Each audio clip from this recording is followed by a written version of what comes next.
Hello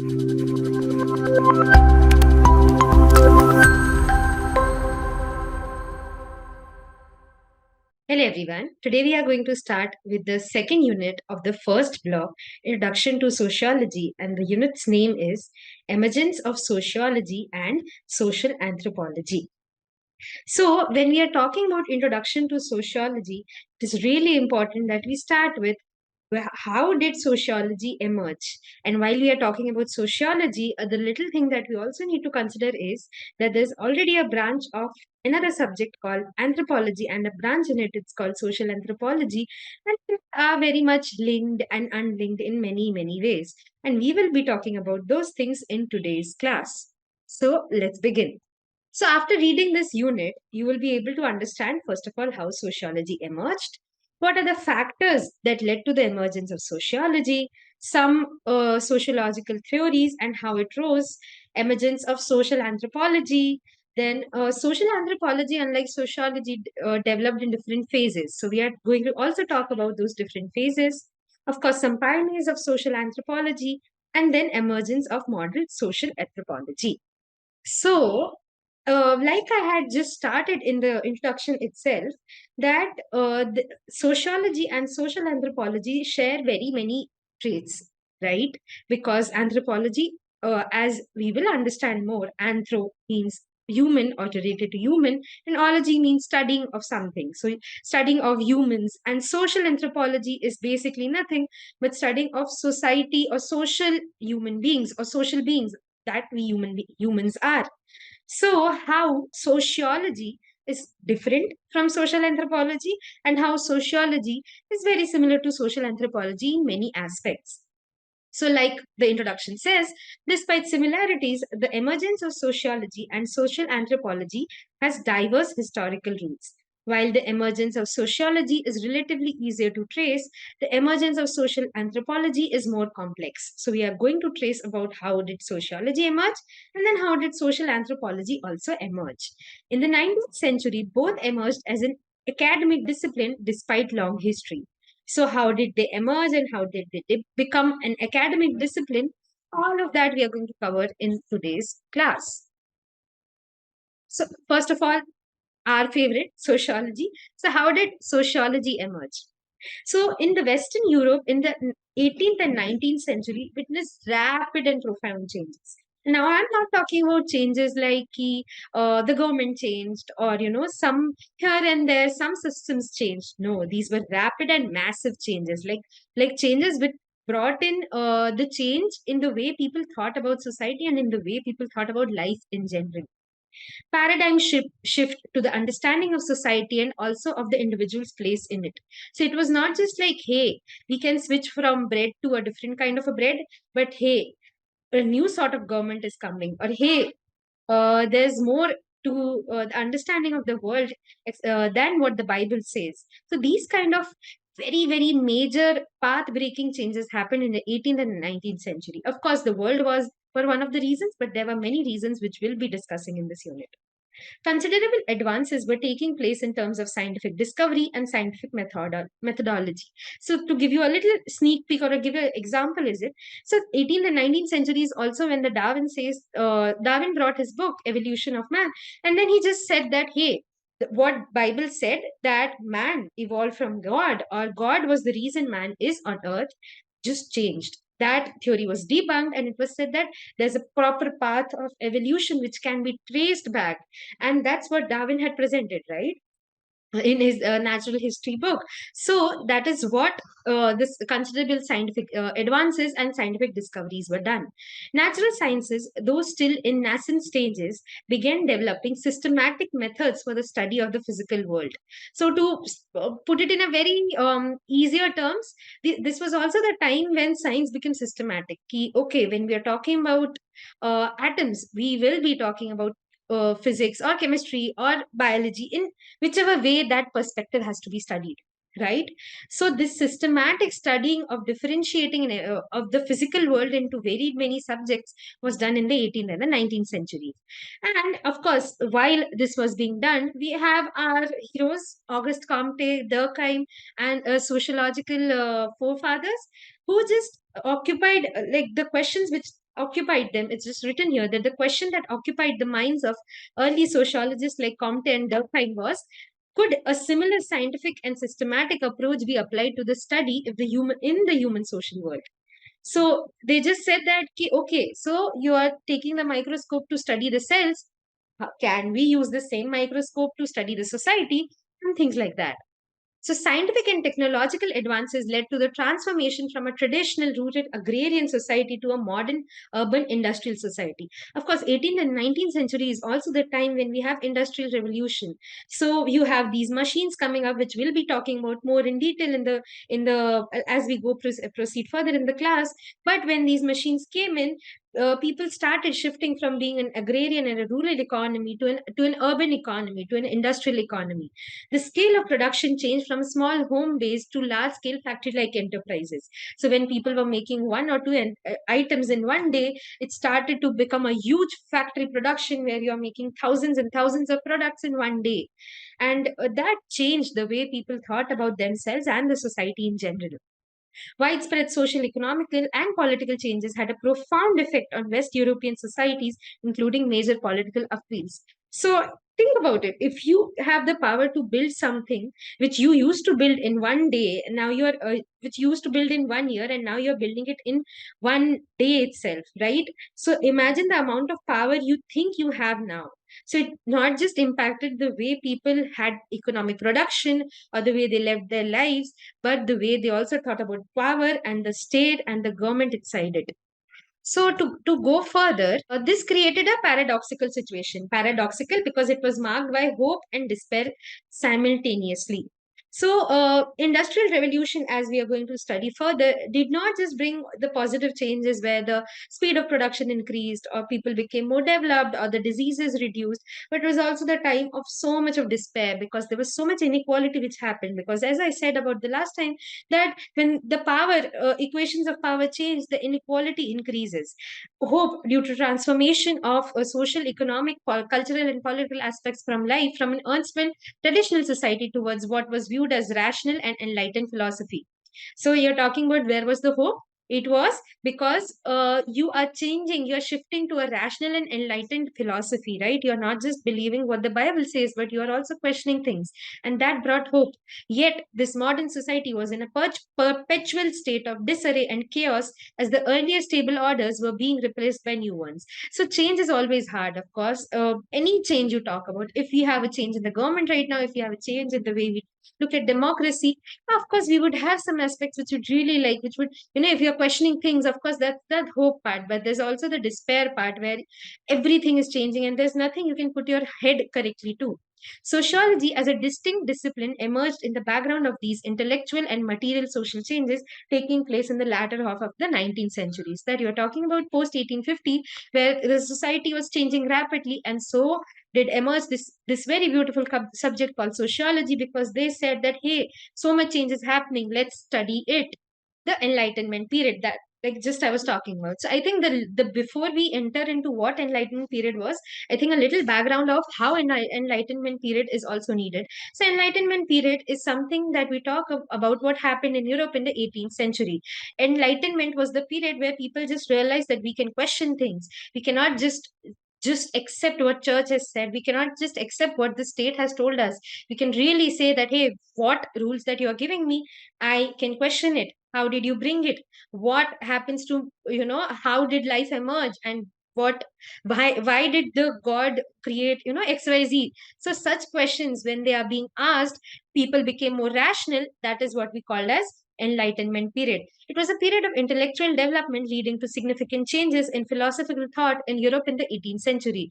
The most prominent thinkers were the French philosopher Charles Montesquieu and Jean-Jacques Rousseau. So we talk about a lot of these thinkers in terms of how they made sure that the state was looked at as something which is not infallible, which had flaws, and people had a way to look at state, and it was not just something given to us. Like you're talking about a period when monarchy was so much in power, so you had the power to question the monarchy as well. Remember, 1789, 18th century is also the time when the French Revolution comes in. So all of these questions are being formed, and this is also the time when democracy is just getting birth. It's just coming out, and that's why it became so much important to study the society. Social and moral orders were no longer considered as divinely ordained and sacrosanct. Individuals became increasingly rational and critical. Like just I said, that people had started questioning God and said that no, I'm a rational being. I can be critical of the God as well. Departing from the old age old divine right theory of the rural, now nothing was considered sacrosanct. Like I had talked about the king, right? So before it was like whatever the king says, the king is always right. Now people have said no, there are things that we can also know, and king is not always right. Why the king has to be always right? Now nothing was considered sacrosanct, from the church to the state to the authority of the monarch. Nothing was now infallible. The scientific revolution, a new attitude towards man and nature. The scientific revolution, you understand, the same as how I was talking about the rational being, right? So when you're being more rational, you're being more critical, you are going to bring science into the picture, because science is what? Nothing but was just questioning. The why question is what where the science comes in, right? So a scientific revolution is nothing but the product of the enlightenment period, where people just started questioning things around them, and making these discoveries and looking at the world from a very different lens.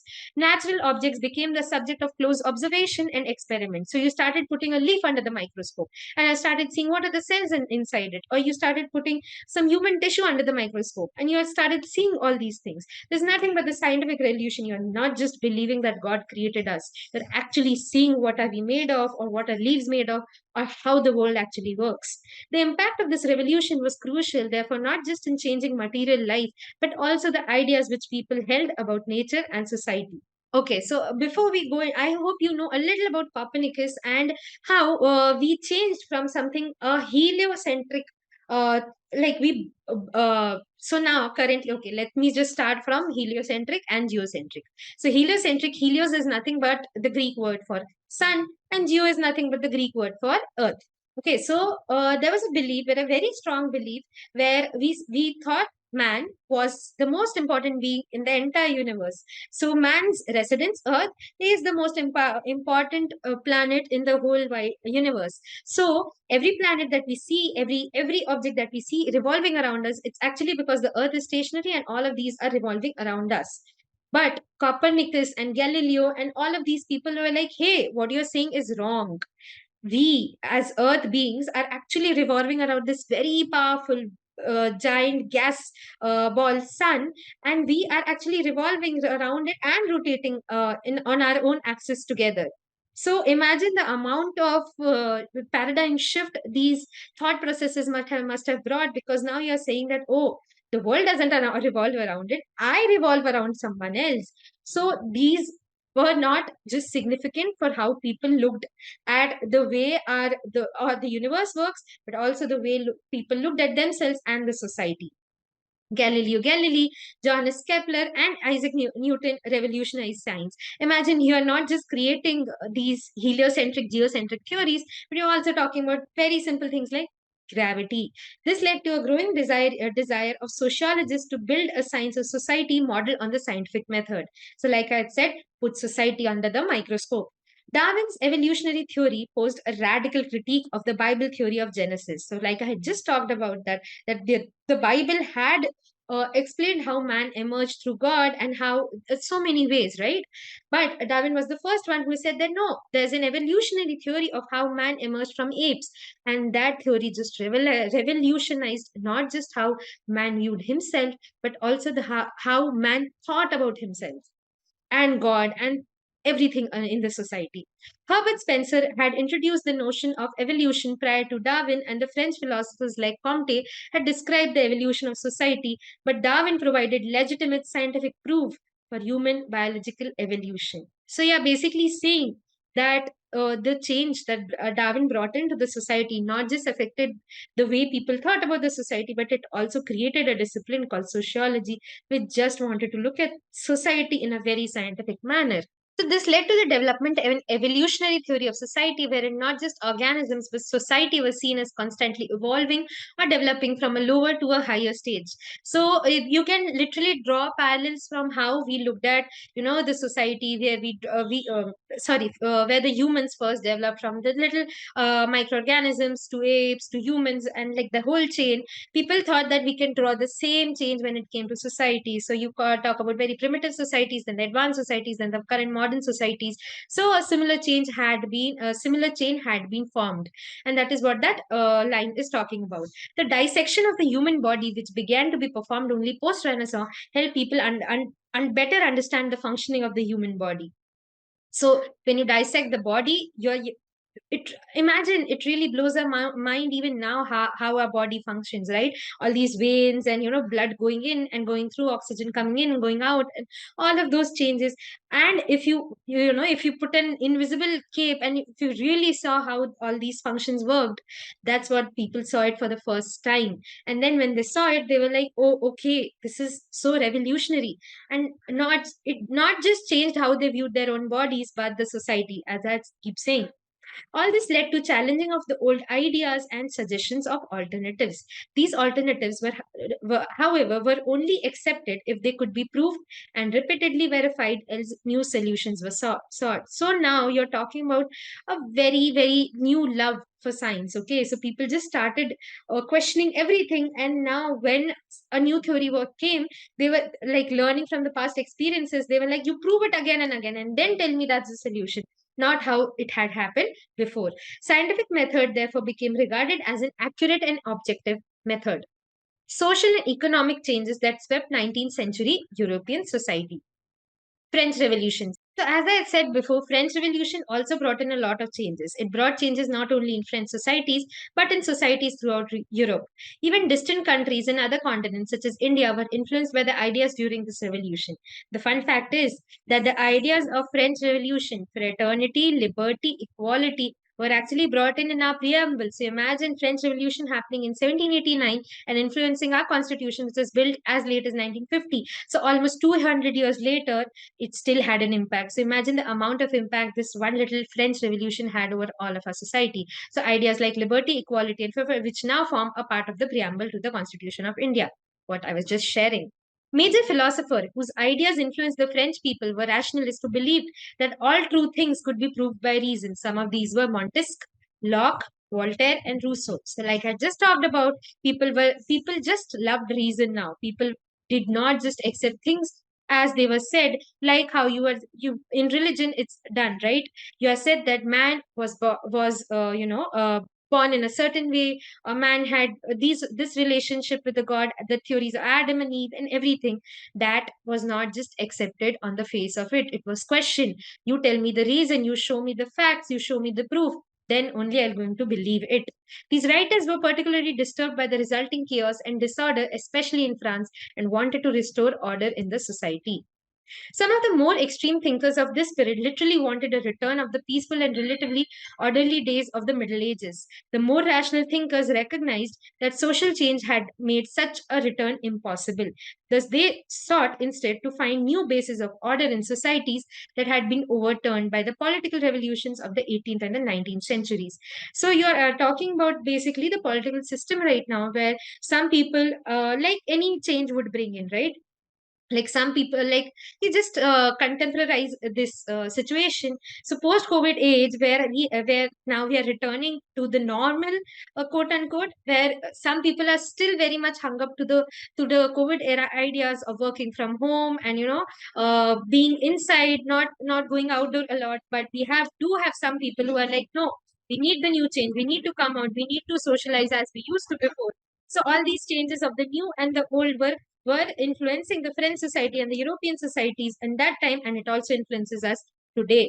Thus, they sought instead to find new bases of order in societies that had been overturned by the political revolutions of the 18th and the 19th centuries. So, the political revolutions of the 18th and the 19th centuries were the COVID of that time. This interest in the issue of social order was one of the major concerns of classical sociological theories, especially Comte, Durkheim, and Parsons, who we are going to study very much in detail in the later units.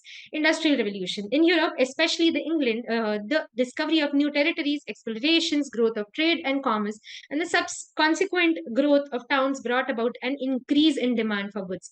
Within this system, a few profited greatly, while the majority worked longer hours and a paltry amount of money. So this England being our colonizer, we are not new to the whatever changes it brought to the English society, right? We had some people who were very rich, who had all the riches in their world, who had everything at their disposal, and then we had majority of people working there so much in the factories and for very little amount of time, and that's what industrial revolution actually ended up doing. So industrial revolution is actually credited. So there are many factors through which we say that the industrial revolution emerged, but one of the most famous ones is the spinning jenny. Spinning jenny was invented in 1767 by James Hargreaves, and that led to speeding up of production activity. So like you're seeing that woman is actually spinning in a very fast mode, because there's a wheel and there's proper science put to it, as apart from before, where spinning was a very monotonous and a very slow activity before. Arkwright in 1769 invented Arkwright's water frame, which was so large that it could not be kept in one's home, and a special building was required to set it up, leading to introduction of factory system. So you're not just talking about things being sped up, or production increasing its speed, but we're also talking about the time where you are actually moving outside of your home. So before that, in agrarian rural economy, the field was right there in front of your home, so there was no distinction between home and the office and these home and the factory. So these distinctions started happening because Arkwright's water frame could not be, was so large that it could not be fit in one's home. So you have to build a special room. A special room is what? A factory. So the introduction of factory system. Impact of industrial revolution on society. New class of industrial workers emerged, managers, capitalists, all of those emerged. The peasants in the new industrial society found themselves with thousands of other people like themselves winding cotton in a textile mill. Instead of the open and bright countryside, they were now living in dirt and squalor. Obviously, so there's huge migration happening, poor peasants moving to the city and actually working so much in the factories, and a new sort of society emerging because of it. With the increase in production, population started increasing. Rise of population, accompanied by massive rural to urban migration, led to urbanization. The industrial cities grew rapidly. These industrial cities were marked by huge socio-economic disparities. These changes concerned both conservative and radical thinkers. The conservatives feared that such conditions would lead to chaos and disorder, while radicals like Friedrich Engels felt that the factory workers would initiate the working class revolution, leading to social transformation. So, to give a little about who Friedrich Engels is, so Friedrich Engels is a very good friend of our favorite sociological thinker, Karl Marx. He's one of the pioneers. I'm talking about Karl Marx right now. He's one of the pioneers of sociology and of political science, and he actually revolutionized the way people look at society. So Friedrich Engels is nothing but a friend of Karl Marx, and has shared very much similar philosophy, where he's saying that the factory workers would initiate the working class revolution, leading to social transformation. The rise of sociological theory. The chief intellectual precursors that led to the emergence of sociology were the philosophy of history, recognition of the fact that society progress in stages or patterns. So you see that cell under a microscope, you can see that there are particular patterns that we can observe, right? So there are these small dots which people now people ended up calling nucleus, right? So these small dots are everywhere, so there's a pattern to it. So such patterns that you can see under the microscope, people said that, oh, such patterns we also observe in the society, and rightly so. When we have World War I, we also had World War II, then we had Cold War. So I'm talking about actually a very recent period, but you can also trace such things when you go back very back in the history, where you have wars and wars happening, and then restoring in a certain manner, and then again war happening, and then the restore. So that's nothing but a pattern which is keeping on going.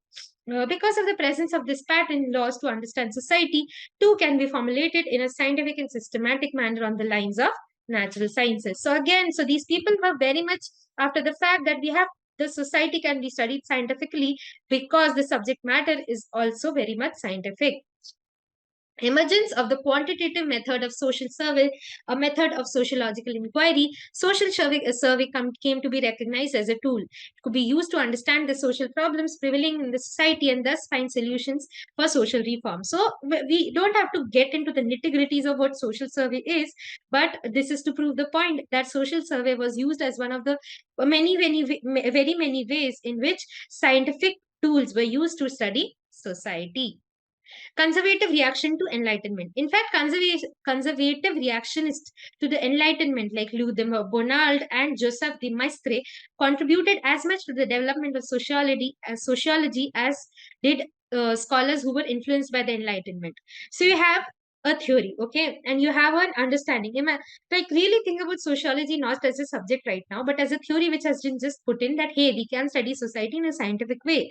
So there are people who believe it, who are talking about patterns, who are talking about social survey, who are talking about various many ways in which you can do that. And then you have people who are like, what you're saying is utterly wrong and doesn't deserve a piece of our time. And such people were Louis de Bonal and Joseph de Maistre, who were conservatives, who said that no, we cannot study society in a scientific way.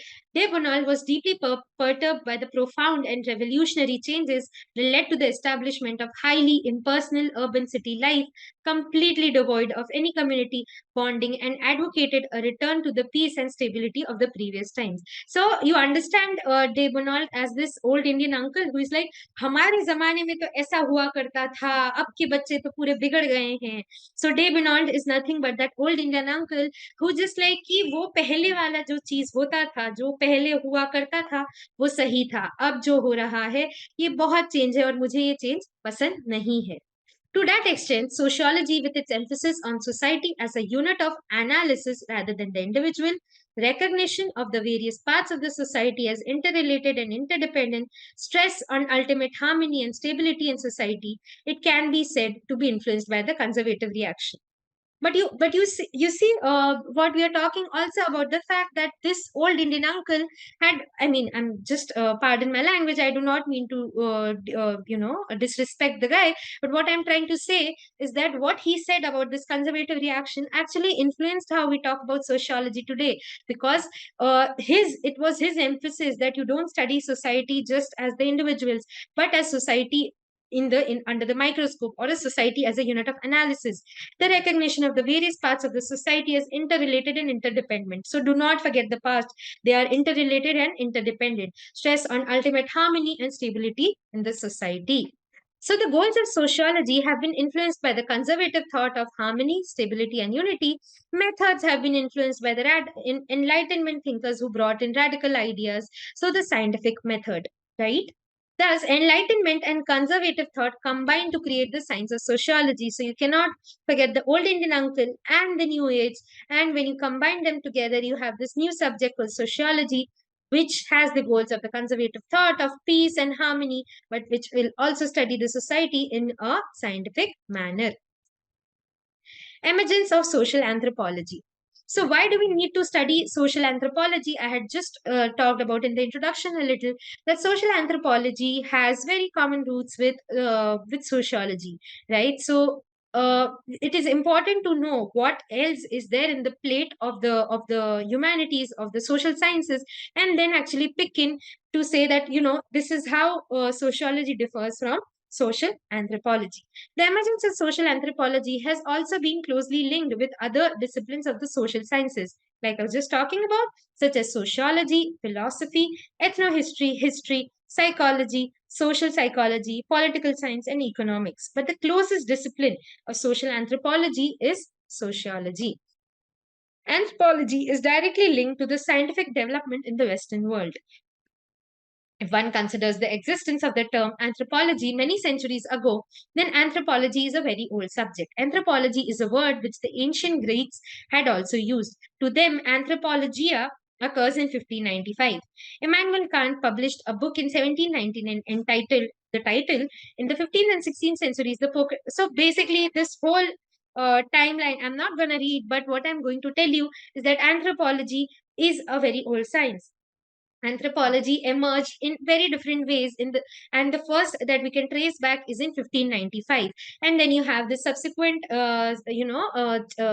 changes coming to it in 15th century, 16th century, and so on. So then you have these very many important people related to anthropology and its foundation: Herodotus of Halicarnassus, and then you have Socrates, Plato, Aristotle, Marcus Tullius, Hobbes, Machiavelli, Ibn Khaldun. So again, a lot of people who have seen and influenced anthropology. So, like I talked about before, that anthropology, unlike sociology, developed in very many phases. So, the first phase of development happened in 18th century AD. By 18th century AD, after the experience and influence of the Renaissance in Europe, there were very many eminent philosophers contributed to the understanding of society. Rousseau, Vico, Montesquieu, Locke. They laid the philosophical foundations for the development of the social science and the science of human society, including sociology and anthropology. This we had just talked about when we were talking about emergence of sociology.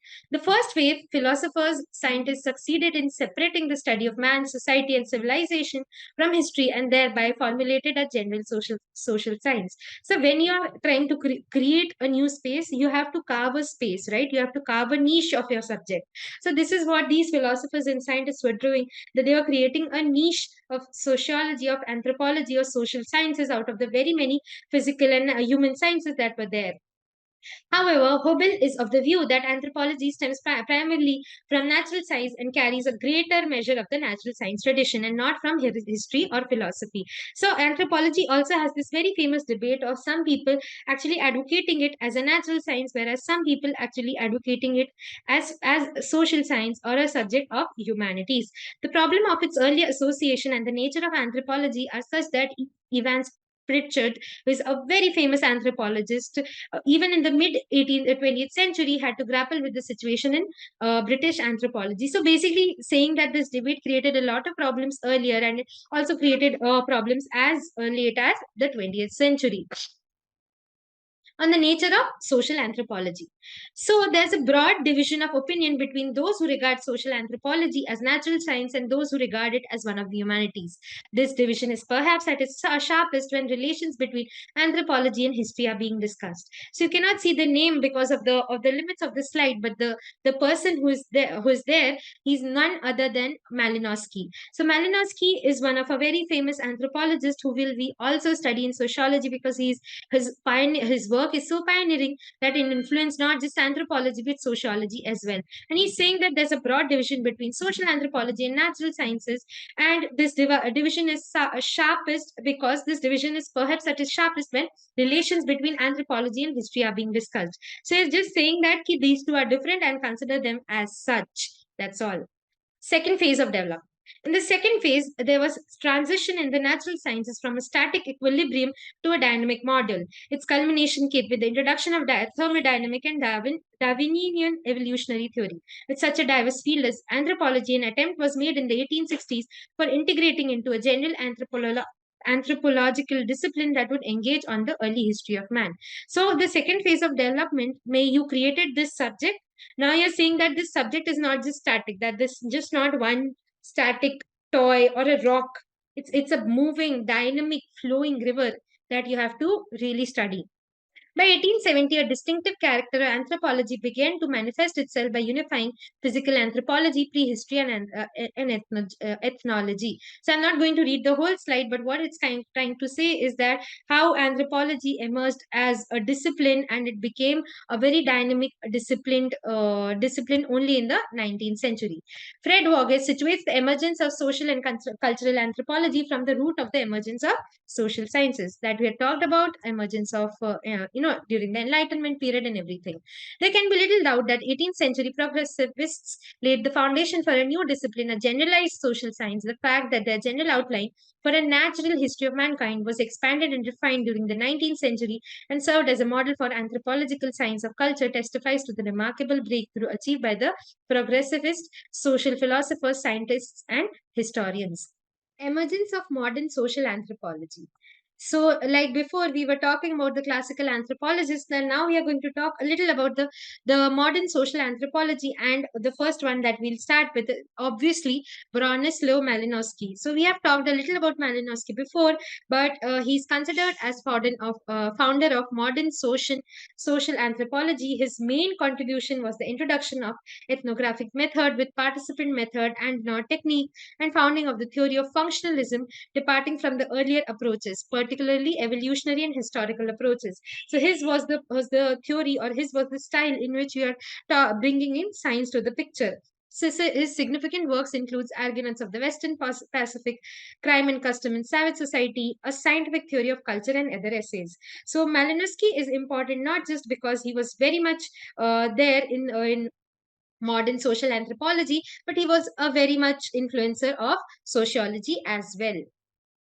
A.R. Radcliffe Brown, he again a person who will we also study in sociology. He is well known for his theoretical approach, generally called structural functionalism, that we are going to study in sociology. His theory was developed with the conceptual idea of Emile Durkheim and his ethnographic field data and experience. Some of his significant works are written. Marcel Mauss. He's regarded as both sociologist and anthropologist. He's also generally regarded as the pioneer of modern social anthropology, but in France. He's well known for his comparative study of the relation between forms of exchange and social structure. So he talks a lot about collaring and all of that. We are going to study all of that. Don't worry. But what we are going to what is more important to take into consideration right now, that Marcel Mauss is one of the people who studied a lot about the social exchange and social structures. This is how he's also considered as the founder of modern social anthropology in France. His most significant work is The Gift. Levi-Strauss. Levi-Strauss, along with pioneers in social anthropology in varied areas, one can include Levi-Strauss into the list for founding the theory of structuralism and structural anthropology. Some of his significant works are written here, but he's also considered as one of the very many influential thinkers, not just in anthropology, but also in sociology. So the emergence of anthropology, social anthropology as a discipline, and can also be reckoned through the formation of professional associations as well. So we have some pioneers, and then you have some associations, people's associations, like the Aborigines Protection Society in 1837, and very many which are written. Some is like British Association for the Advancement of Science, Anthropological Society of London, and many such. In India, so the Asiatic Society of Bengal was founded in 1774, and then you have Anthropological Society of Bombay. So in India, there is a general belief that there's no consensus that emergence of anthropology coincides with an Asiatic Society of Bengal. So you cannot say that once the Asiatic Society of Bengal started, anthropology started in India, but it can also be traced back very many before. Sarani is of the view that Indian anthropology did not emerge in the 18th century. He opines that the establishment of associations and writing till the mid-century were only stray attempts. So he's basically saying कि it started बहुत पहले. So, and then some other thinkers who have talked about it, I think we can also trace it back to Sarat Chandra Ray, who has written a monograph on the tribes of Chota Nagpur. Nevertheless, the formation of these associations indicates an emergent situation of anthropology in different countries and at different periods. So, again, some pioneers of social anthropology, I don't think these need to be read out, but they are just to build an understanding that, okay, these were the people who have created the subject. Henry Louis Morgan, Ferguson McLennan, then Adolphe Bastien, Edward Butler Tarrant, Franz Boas, and James George Fraser. So these people, and these people, I have just talked about. They were anthropologists, so I ran it through the list. But W.H.R. Rivers, I think, comes back in sociology as well. So we will put a little stress here. So W.H.R. Rivers, he's contributed to the development of emerging social anthropology. His contribution is mainly concerned with kinship and social organization. His most significant work are the Toda's History of Melanesian Societies. So, to give you a little more perspective of why W.H.R. Rivers is important in sociology, is because he's also the person who studied Indian tribes as well. Todas are nothing but a tribal society of Tamil Nadu, and W.H.R. Rivers has given a very important study on them. And he's also studied history of Melanesian society. Melanesia is nothing but the islands and the continent, as we call it, near to Australia, New Zealand, that sort of part of the world. So to summarize, anthropology and sociology were founded with the significant elements from the natural sciences in one way or the other. Although the subject matter of sociology in anthropology, integrated anthropology, particularly due to the components of physical anthropology and archaeological anthropology, exceeds sociology in terms of its linkage and its with the physical sciences. So basically, they're saying, okay, of course, anthropology and sociology were founded with the significant elements from the natural sciences. More so in anthropology. Why? Because उसमें physical anthropology, archaeological anthropology, ये सारी चीजें थी जिसको वो physical science से और correlate कर पा रहे थे.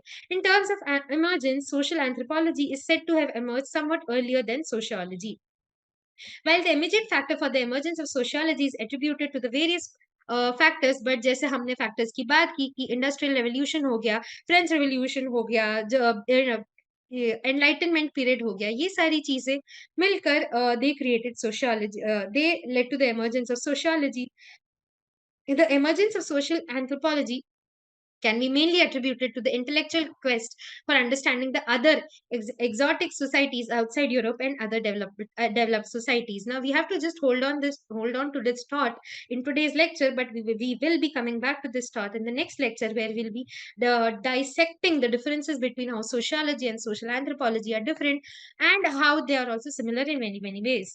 However, the difference between sociology and social anthropology, even from the earlier years, is more on the application level and setting priority of studies rather than at the level of scope, concept and method. So basically saying कि वो लोग same है, apart from the emergence and थोड़ा बहुत how it really formed. So now we are ending the unit. So before we end the unit, we actually need to see कि हमने आज क्या सीखा. First of all, the first question is discuss the emergence of sociology. तो sociology कैसे emerge किया? So we talked about how there was this enlightenment period of the 18th century, 18th and 19th century in the European society, and then it led to enlightenment period, industrial revolution, French revolution, and all these led to the emergence of sociology and looking at society in a rational and scientific manner. How did French Revolution of 1789 contribute to the emergence of sociology? वो हमने discuss किया था कि these ideas of fraternity, liberty and equality and this questioning कि जो state बोल रहा है, जो king बोल रहा है, वो सही है, ये जो है question होने लगा through French Revolution, and that saw its chap, its impression on sociology as well. Examine the trends of the emergence of social anthropology. So social anthropology, like we had just talked about, कि it emerged when people started going to the exotic world, और जो आगे हम अभी और भी पढ़ने वाले हैं कि उसमें जाने के बाद they realize that okay, so there's archaeological anthropology, there's historical anthropology, but there's also social anthropology, which shares a little of the roots with sociology but has very many differences also. So then there were two phases of social anthropology जो हमने बात की. The first phase जब हमने उसको ऐसे concrete subject बनाया, and the second phase when we are like it's like a flowing river, it is dynamic. Examine the differences of the emergence of sociology with social anthropology. So I think the biggest difference that we need to talk about in this is that how sociology was studied very very late in the 19th century, whereas social anthropology came before that, and also the fact that sociology was a discipline in its own sense, that it had all these revolutions, was really influencing its emergence, whereas social anthropology came in phases because anthropology, physical anthropology, was already in existence.